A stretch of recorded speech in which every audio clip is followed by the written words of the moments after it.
This is West Coast Sasquatch Research.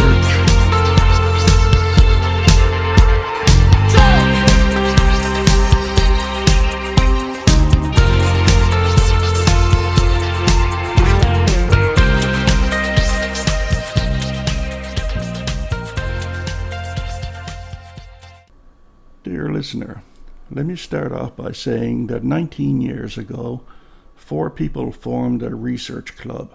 There was myself, Ken Christensen, Sebastian Wang, and one fellow who went on, as in any boy band, to his own form of fame and notoriety. On this episode, I have that good friend of mine. I've known and admired this guy for almost 20 years now, and it pleases me knowing that our outlook on the subject of Sasquatch is virtually identical. You know, I had an email a while back from a researcher up in northern BC who took umbrage at the fact that I did not believe that tree twists, wood knocks, and nest building were necessarily evidence of Sasquatch. Well, in that email, he accused me of being in that Steenburg fellow's camp with that way of thinking. Well, I wrote back saying that I was in Steenburg's camp of thought, and I wear that fact like a badge of honor. And Thomas is on a very short list of people whose opinion I respect on the subject of Sasquatch, and that list grows steadily shorter. Please welcome Thomas Steenburg. Okay, Thomas, welcome aboard. Hello, Jerry. How are you tonight? Doing good, doing good. Listen, it's kind of popular knowledge around these parts that you had a birthday a couple of weeks ago. And I'm not going to say how old you were or anything like that, you know, but I'll give people a clue. It does make you the elder preeminent godfather of Sasquatch in BC. if not all of Canada. And I can't think of anyone else who even comes close to that title. So, you know, belated happy birthday. So, well, thank you. But as of next year, I start counting backwards. That's the rule. As long as you don't start walking backwards, if you saw that movie Little Big Man, you know what that means. Yeah. Okay, so hey, listen, let's discuss where you came from and how you became who you are and how you've come to this point in your life. And I'll lay a little bit of background here. And handsome lad growing up in Ontario decides to join the armed forces, as so many handsome lads did back in those days. And before you can say Wolf Carter, you're whipped off to Alberta and you're in the Princess Patricia Regiment. And after serving 7 years with King and country, even though we didn't have Justin Trudeau back then, it was Queen and country. Yeah, okay. And you left there after 7 years. Now you're on the streets of what city? Where were you? Calgary or Edmonton? Calgary, Alberta. Calgary, and this is where you decided to pursue your favoriteest hobby in the whole world. Now, I take it you said that you started up by putting ads in the newspaper, and you were getting responses to these ads too, which probably came as a bit of a surprise to you. It did. It was very surprising. I didn't expect much of a result at all, but I swear to God, my phone was almost ringing on a daily basis. Well, and through the so tell me then, when you first started this and you were so surprised about it and everything, what was your first investigation? Tell me about the very first interview you did as a Sasquatch researcher. I would think the most interesting one that I started off with was an Australian tourist or a visitor to Canada or Alberta at the time from Australia phoned up the number and said he was just driving his rental car towards Banff on Highway 1A, just outside the Stony Reserve, when he saw what was he described as a great big bloody orangutan running across the road. and And I said, why do you think it was orangutan? I said, I didn't know you had those here. Uh, so I went to meet him at the spot where it allegedly happened. And he Mm-hmm. really didn't know what Sasquatch was. He just sort of asked someone about this thing, and the other guy remembered seeing the ad in the press and he pointed it out. You got to call this guy. He said, "What the hell is this Quatch or whatever it is?" Squitchquatch. Squatch. Yeah, and he said, "Well, that's a creature that people see around here," and he had no idea he was into. He just joined the ranks of cryptozoology. But we looked at the air, we looked at the spot, we could see the scalp marks were something across, and the reason he called it an orangutan because it was an orangutan reddish brown color he saw. But he Yeah, said it sure. just crossed the road in front of him and went in about 3 steps and disappeared to the right. And he couldn't believe it because he was a visitor from Australia. He was here on business of some kind on a government trip. He was part of some warehouse company. I can't remember what it was. I think it was washing machine parts they made. And he saw this thing at night heading towards Banff because he said, I was going to get a head start. I've always wanted to see Banff. And he had no idea what it was. That was really the very first case I ever looked into. Yeah, that was like 1979. Yeah. Wow. Yeah. That was so you were getting good responses to all your emails. And did you have a phone number back then? Did you have your little sign on your vehicle like in BC? Yeah, the signs on the vehicle came later. The phone number, the ad simply was worded this way: Sasquatch. Anyone who believes they've had a sight of this creature, please contact Thomas Steenburg, and the phone number that I had then. Okay. And again, that was it. Yeah, the vehicle. No, the signs on the vehicle followed later on.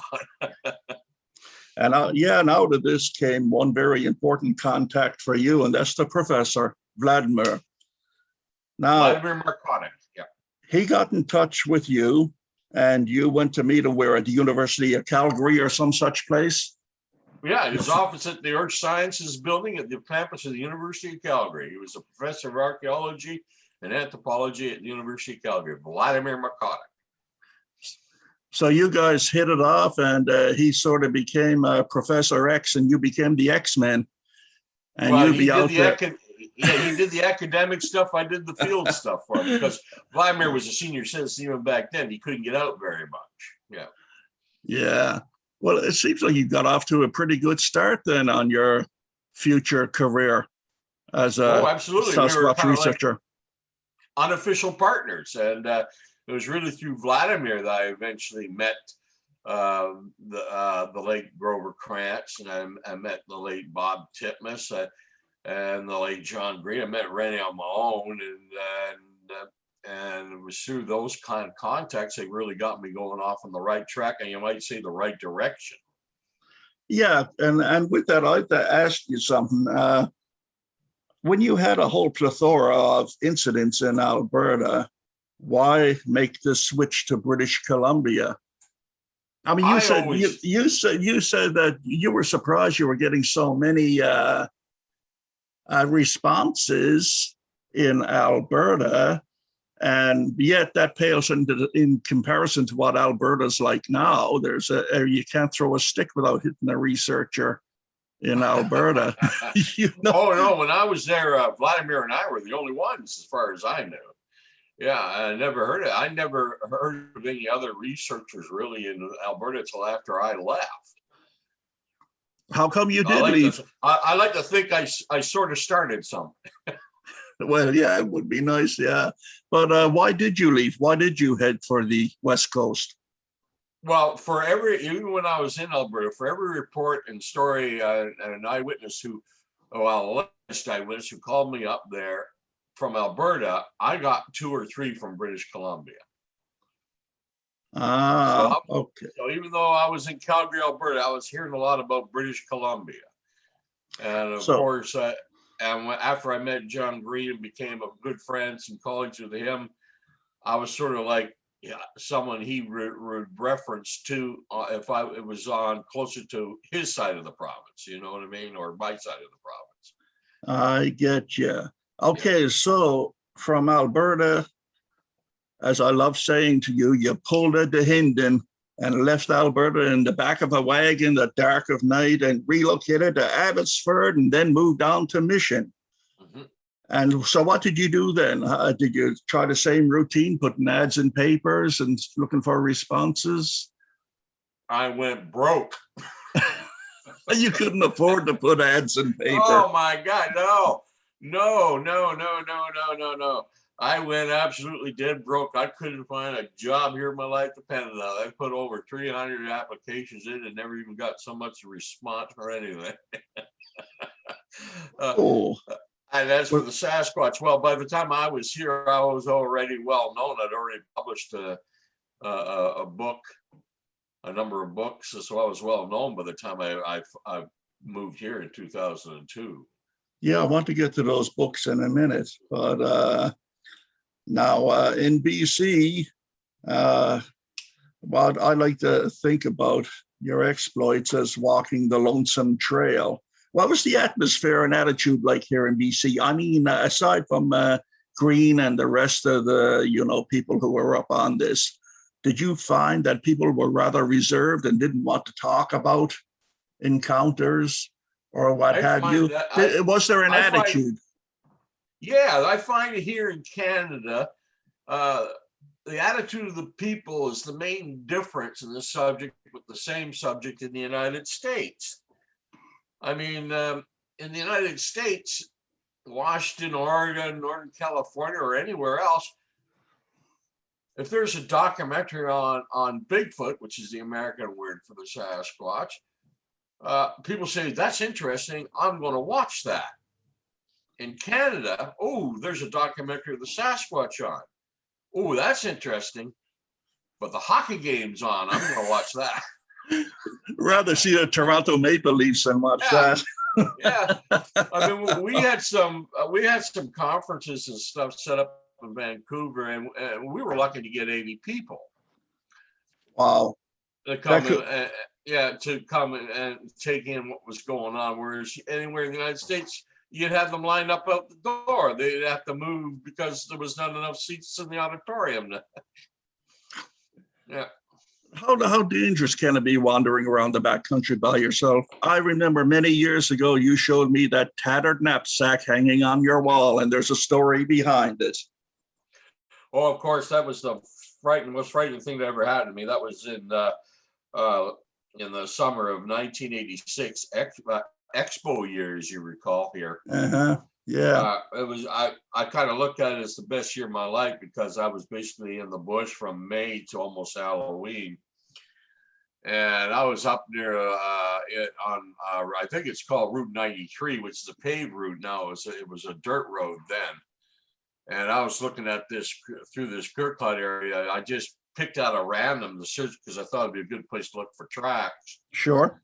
And I heard it before I saw it, and it came browning out of the scrub, or where the trees had all been cut. And it was a bear, and it was charging me. But I was fortunate enough to be beside a cluster of smaller trees, which I assumed they had left alone because they weren't big enough.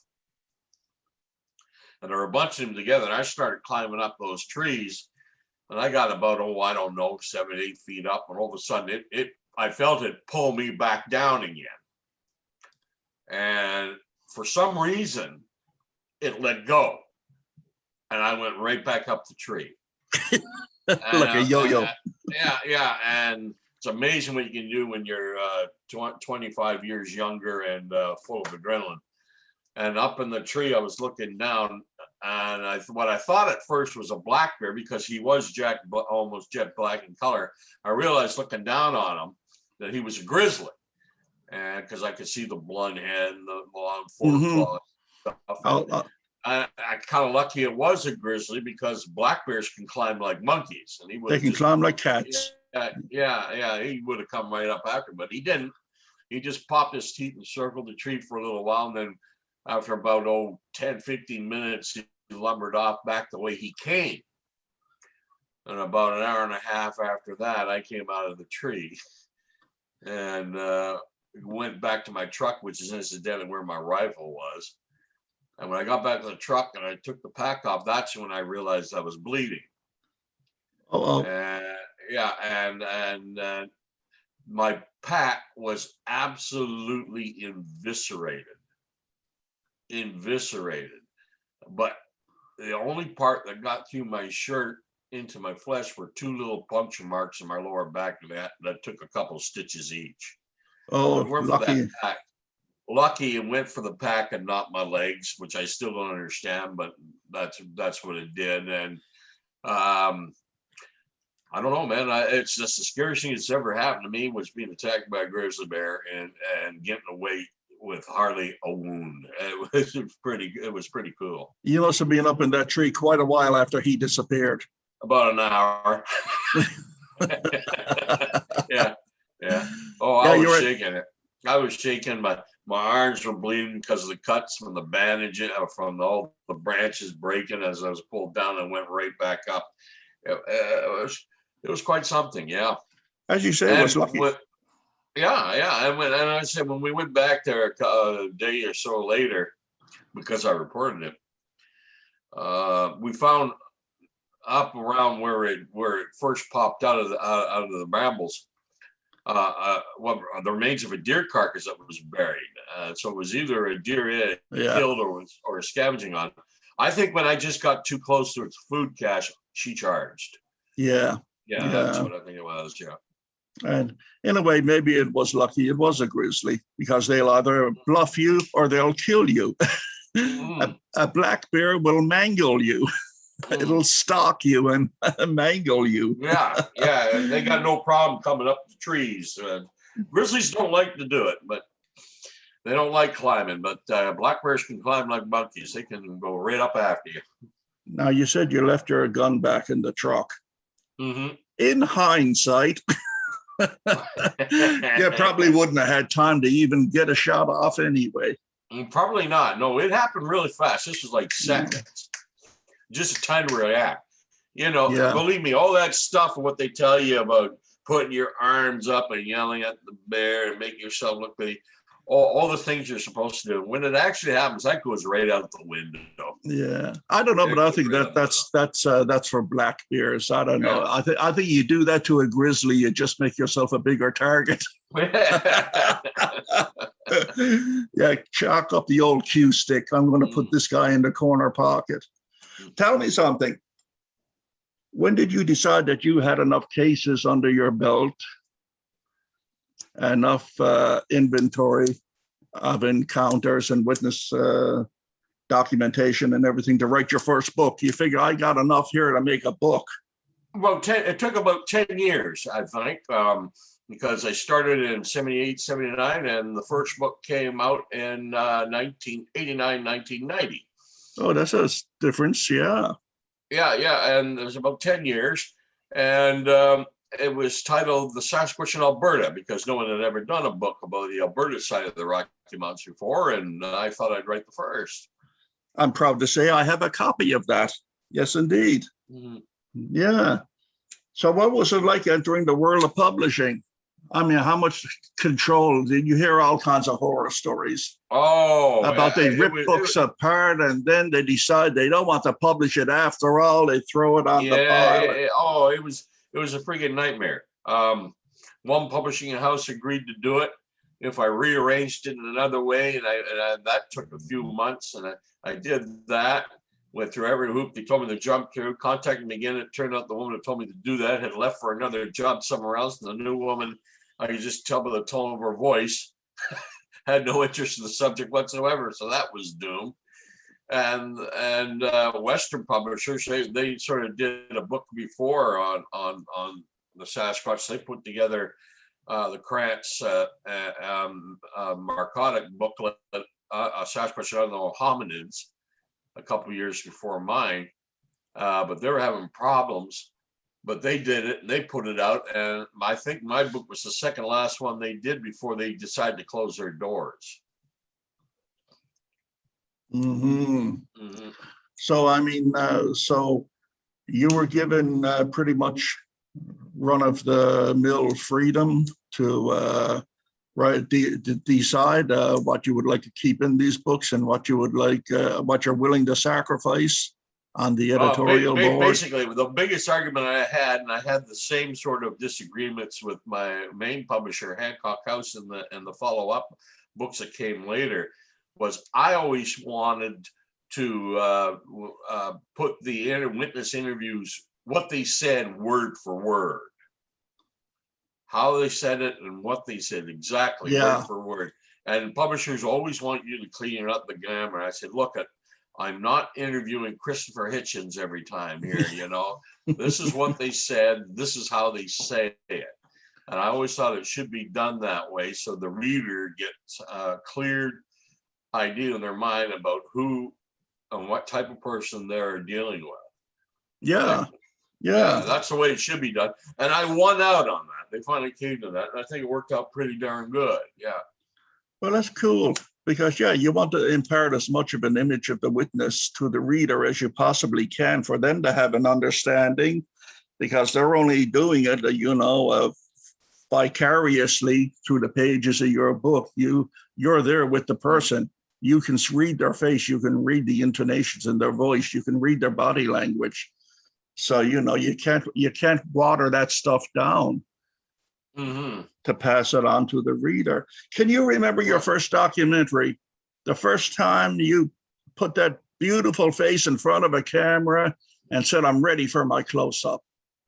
A television documentary? Oh. Yeah. I think it would. There was a couple of news items, like CBC and stuff like that came up. But the first real documentary had to be that great show that was popular in Canada back then called On the Road Again with Wayne Rodstadt. I remember that. I think that was really the first one. I was 29 years old when I did that one. And he came out here and he wanted to do a show about the Sasquatch sightings in and around the Water Valley here, which is where I was living at the time. And that was really the real first documentary I had ever done, other than, 5-minute news clips here and there on the CBCs and other stuff, and a lot of American programs that I never saw. Oh, yeah. Well, I mean, I remember that some weeks back on Netflix seeing a Monster Quest show. And you were on it. You were on it for all of 90 seconds. You were there for about 30 seconds at the first part of the program, and you were there for about 40 seconds for the second part. And it wasn't yesterday because you didn't look like you were old enough to shave. It was, but you did have words of wisdom to impart even back then. Yeah, just the facts and nothing but the facts. Do not vary from the facts. I think that was your second line in the show. Yeah, you managed to get that out. So that's pretty good. That's pretty good. So I wanted to ask you, along those lines, how often does it happen that you watch a documentary that you appeared in and think, oh my God, the editing makes me come off as a blank? Well, I'll tell you, I like to make sure of just what they're trying to do beforehand. I don't agree to go on these things blind, because they're notorious, especially the BBC, for telling you they're going to do this one way and they end up doing it completely different. But the worst sample of that I was involved with was there was an attempt around 2009 or so to restart that Leonard Nimoy documentary series from the 70s, In Search Of. In Search Of, yeah. In Search Of. They're going to do a podcast of that.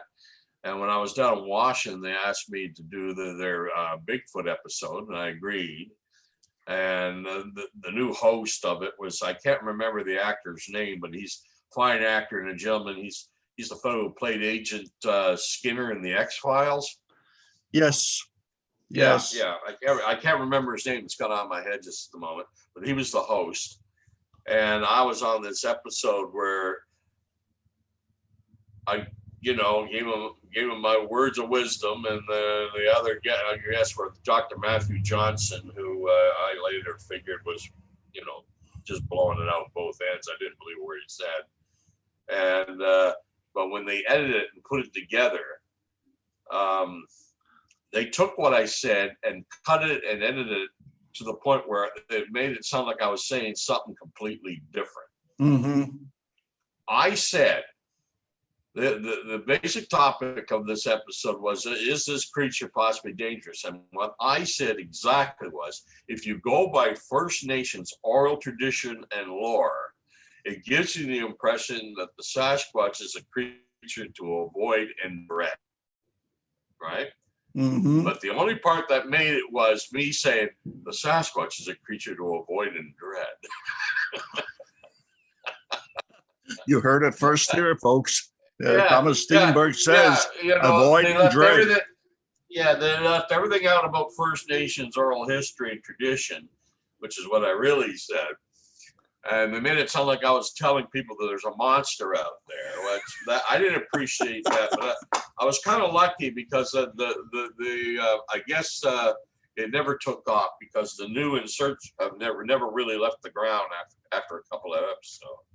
Well, Thomas, over the years, I've been approached by various production companies in Toronto, back east, whatever, trying to get the scoop on BC and what's happening with the Sasquatch front in BC.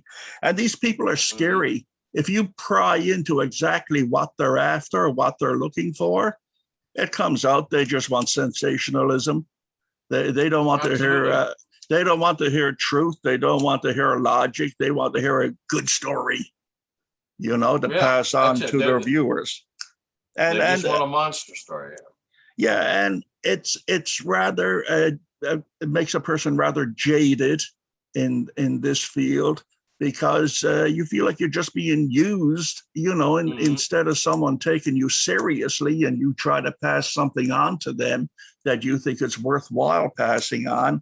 Mm-hmm. They don't want to hear that. They just want to use you and abuse you as best they can. And if you're lucky, they might give you a token $10 bill at the end of it. Although I think most of them don't pay you anything.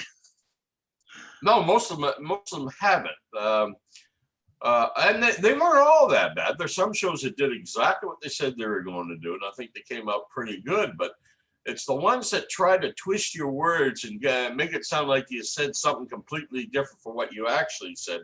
That burns your crawl. I don't like that at all, and that's why a lot of us will, like the BBC is notorious for that. And a lot of us, as soon as we hear we're being contacted by a film producer from the BBC, the old alarm bells go up and say, okay, how are they going to try and trick us this time? They're notorious for that, yeah. Yeah, well, you don't want to put your reputation on the line, for garbage like that. What reputation you might have in this field, who knows? So I want to know who they are, what they're going to doing, what angle of this mystery they're looking at, and how they're going to put it together. Okay. Yep. And if I don't like what I hear, I'll say, sorry, you better contact somebody else. Like if it turns out that they're admitting that, kind of a paranormal thing, I give them the phone number or reference them off to one of the inmates running the asylum. I say, go talk to them. They're more up your alley. Oh God, yeah, that's what I do when they contact me. I give them your phone number. No, thank you.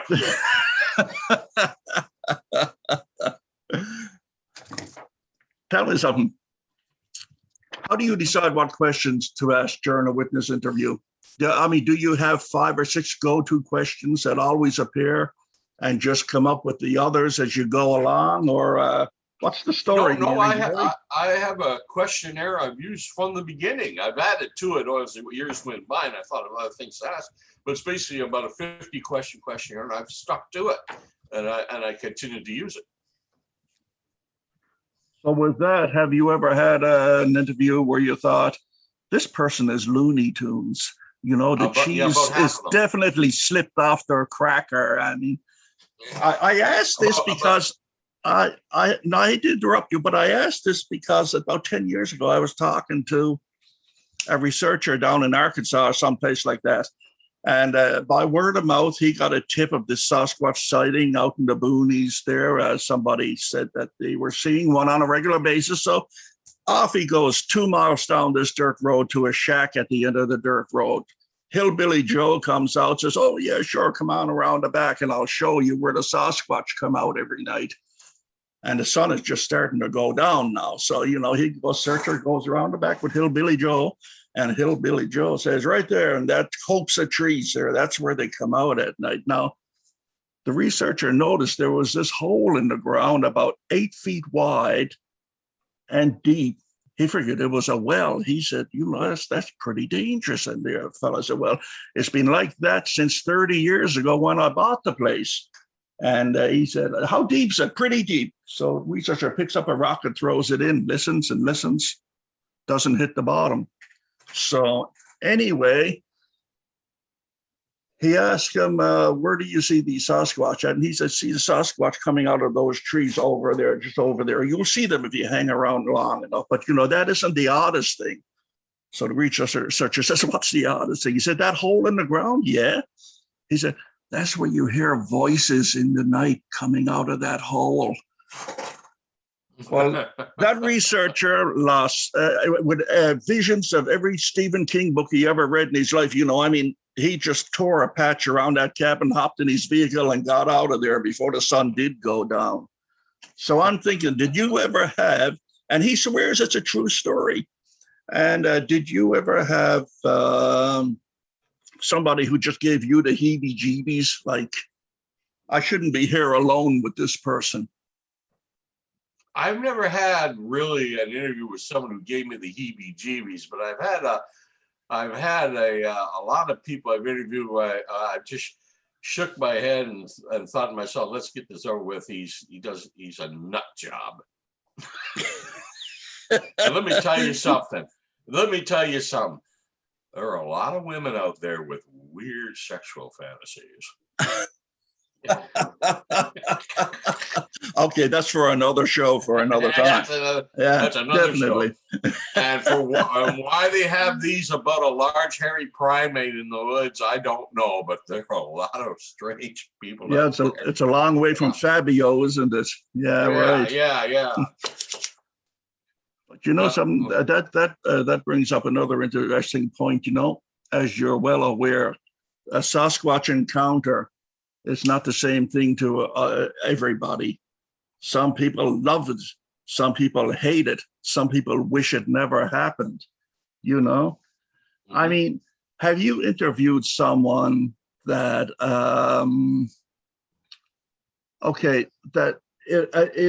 the encounter appeared to have some debilitating effect on this person, where, in that case, you were inclined to give them a phone call sometime later, or just to check on them and see how they're doing, Oh, yes. Yeah. You remember the lady who had the sighting up near Half Moon Bay?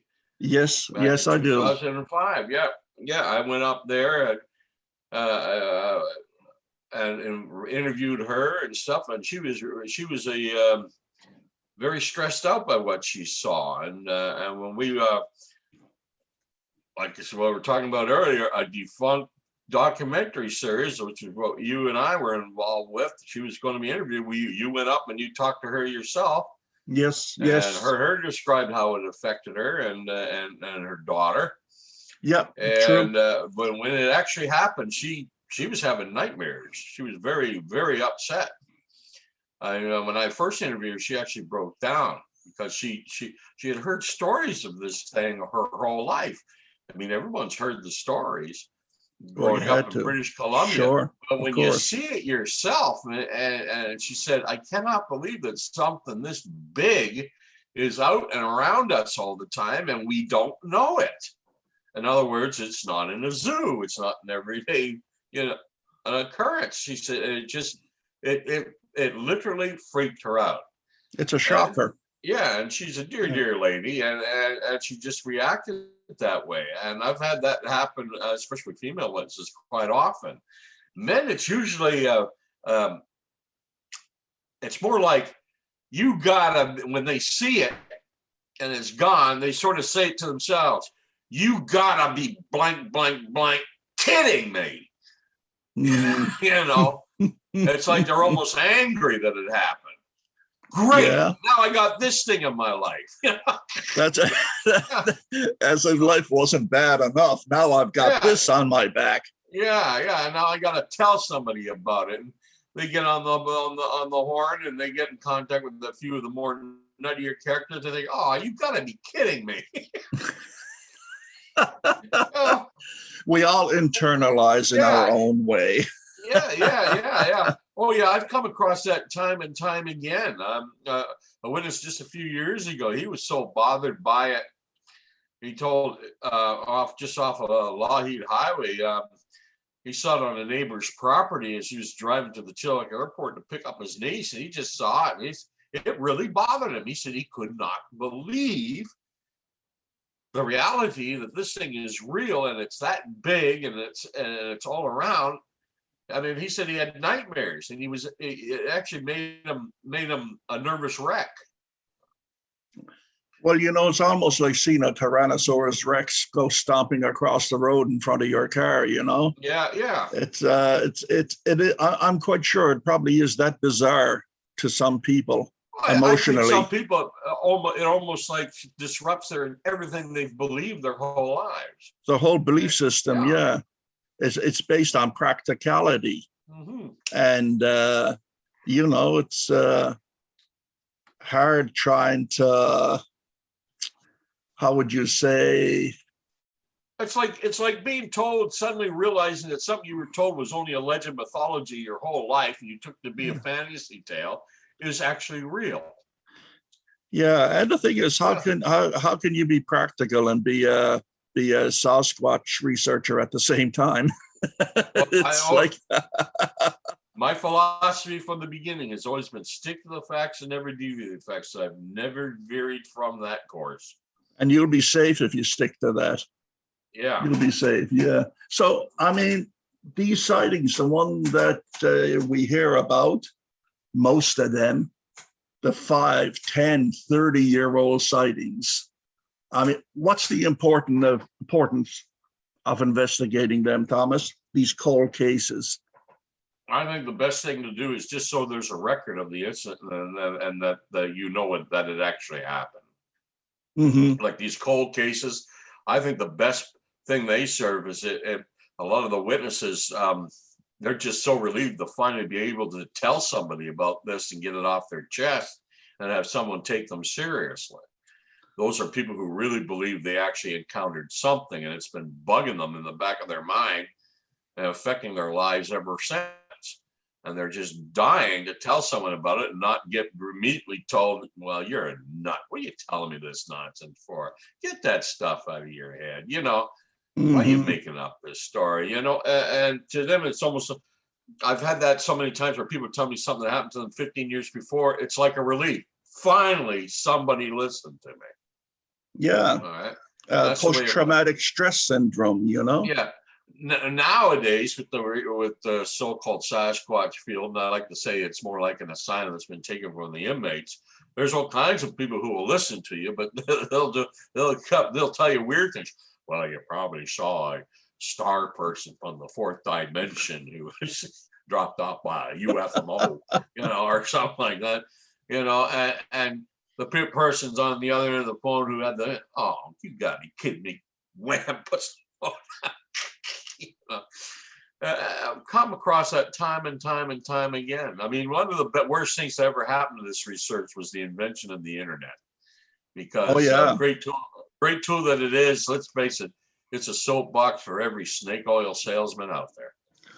Yeah. I mean, I talked about that one with the last podcast with John Green. We hit on that about the effect of the internet on sightings and believability and what have you. But I'm going to ask you a question that might get you into a lot of trouble with some people. Depends on your answer. There was an occasion when you stated that you carry a gun with you into the bush so that if you did see a Sasquatch, You were going to use it and prove that they exist. Oh yeah, for the first 20 years in this, I was dead. Absolutely. We got to give science what science has always demanded, a body or piece of the body. Nothing else would do. That's what they said they had. So I said, let's go, let's do it. I mean, I agreed with the late Grover Krantz. He said if they are so low in number that killing one can terminate the species, then they're doomed anyway. It's going to happen sooner or later.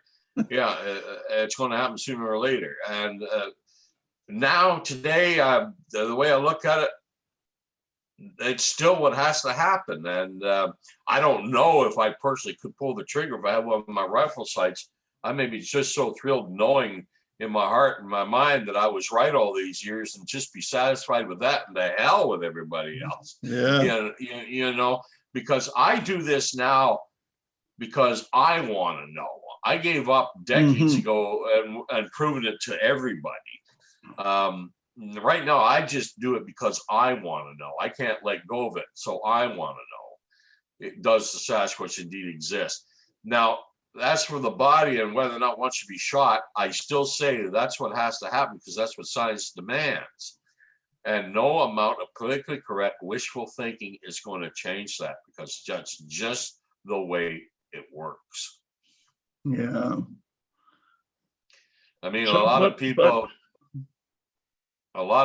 care about chimpanzees and don't want to see them hurt, but that doesn't change the fact that laboratories and universities all over the United States and Canada and Europe that they're stacked like cordwood being experimented on. So, oh well, for certain. But you know, I mean, as the preeminent Sasquatch investigator in Canada, you being the last of the old school and all, I think you probably had experienced everything that this vocation can throw at you, I'm sure, save for the actual encounter itself. But you know, you're in good company there. Does it get tiring, the search, showing little, if any, results? well, Does it wear you down?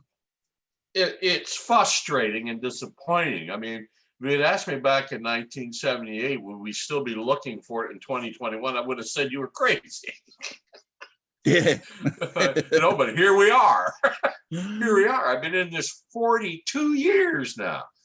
And I'm still wondering if they're there. And in all that time of searching, I may have only had a fleeting glimpse myself once.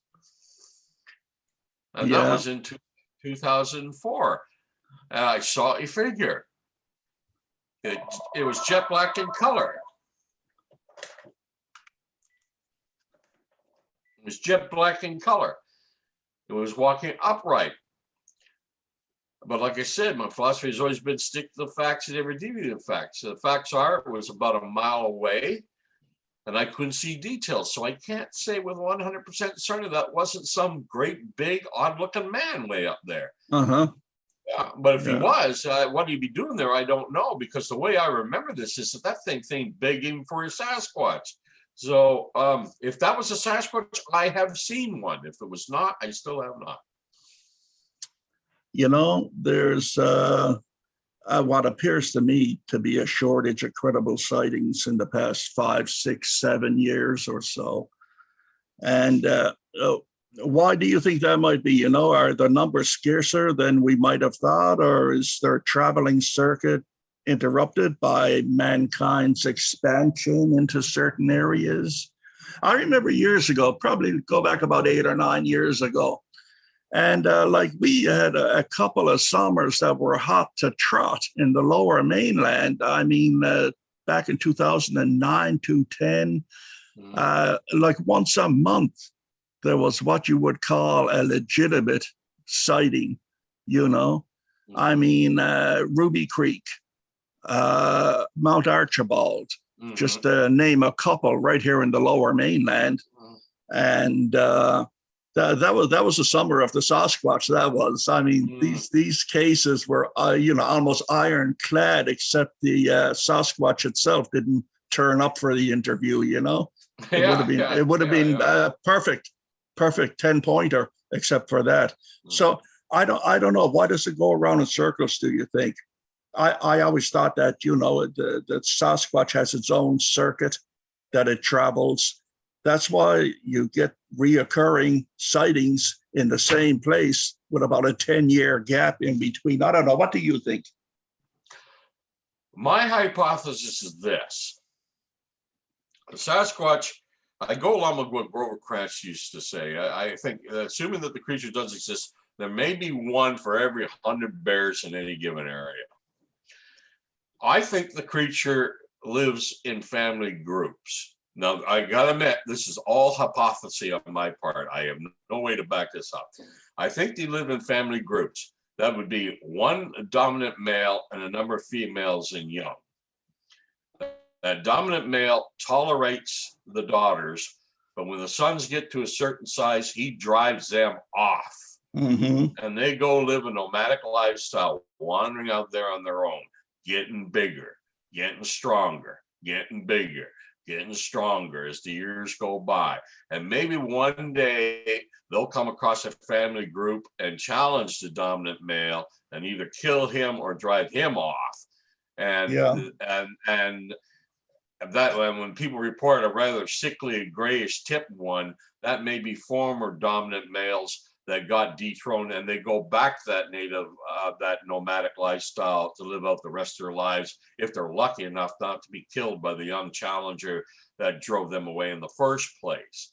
And but these adolescent males getting bigger, getting stronger, wandering around, establishing their own territories and stuff like that, I think that's what people are encountering most of the time, because you get so many little communities like Dahinden, DeRoche, where for years you don't hear of anything, and then suddenly for a period of a week or so, there are several incidents, and they stop almost as suddenly as they had started, as though one had come into the area, hung around for a while, and then moved on. But I think that's what we're seeing, is these males getting bigger, getting stronger, going on, and if they're lucky enough to take over a family group, maybe a great many of them never get that opportunity. They live their whole lives that nomadic way. And that's what people are encountering most of the time. That, to me, is a logical explanation for the cycle, which is rather similar to, orangutans and gorillas. And wolf packs. Oh, no, wolf packs are usually like troops. And chimpanzees, they have large troops that were several males, and they even make war on other troops. They're a little different. I think it's more like the mountain gorilla or the orangutan. One dominant male, a number of females and young. Right. And he drives the male young off, and they live a nomadic, lonely lifestyle until they're lucky enough to ever in their prime to take over a family group of their own. And that's just the cycle. God, that almost describes my first wife. Oh. I'm going to tell her you said that. Oh, she'll probably hear it anyway. Yeah. Once this goes on the air, that's it. The internet is an unforgiving place. Tell me something, Thomas. Would you advise anyone to take up Sasquatch research for a hobby? Yes, as long as they develop a philosophy like mine. Stick to the facts and never deviate from the facts, and don't get seduced by the inmates running the asylum, because they will try. Well, yeah, I believe that for certain, and using your hindsight, are there things that you might have done differently in your own life during the pursuit of Sasquatch? Hindsight is a wonderful thing, of course, but it's something not taken away from your research, not taking anything away from it, but something you would have done differently? I would have taken a lot more photographs. Yeah. A lot more photographs, the incidents, but so many years before the digital age, I was using expensive 35 millimeter. And I was always reluctant to shoot too many pictures in case I ever came across what I was looking for. And I'd have a lot of shots left.